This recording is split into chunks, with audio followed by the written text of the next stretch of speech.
continuing the text about a nasal pharyngeal airway. Gently push the tip of the nose upward. Keep the patient's head in a neutral position. Most naropharyngeal airways are designed to be placed in the right nostril. The bevel, or angled portion of the tip, should point toward the base of the nostril or toward the septum, which is the wall that separates the nostrils.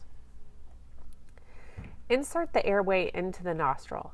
Gently advance the airway along the floor of the nasopharynx until the flange rests firmly against the patient's nostril.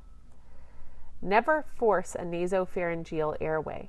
Do not direct the nasal airway upward, or it will encounter the nasal turbinates and you will not be able to advance it. If you experience difficulty advancing the airway, pull the tube out and try the other nostril.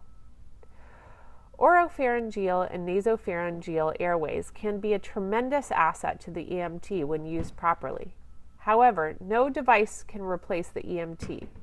The proper use of these airways or any other device depends on the appropriate use, good judgment, and adequate monitoring of the patient by the EMT.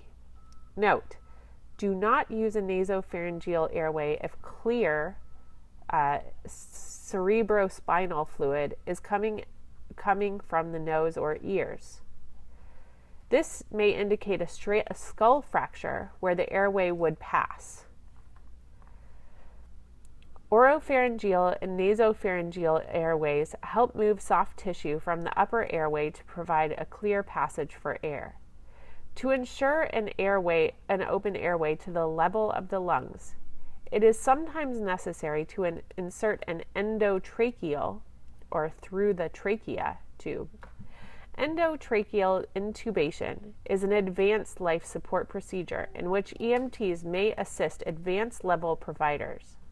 Furthermore, some EMS systems allow for the use of blind insertion airway devices. These devices and procedures will be discussed in the chapter entitled Respiration and Artificial Ventilation. Suctioning. The patient's airway must be kept clear of foreign materials, blood, vomitus, and other secretions.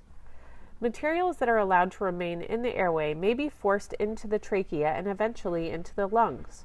This will cause complications ranging from severe pneumonia to complete airway obstruction.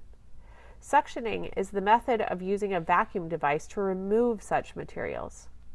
A patient needs to be suctioned immediately when fluids or secretions are present in the airway or whenever a gurgling sound is heard.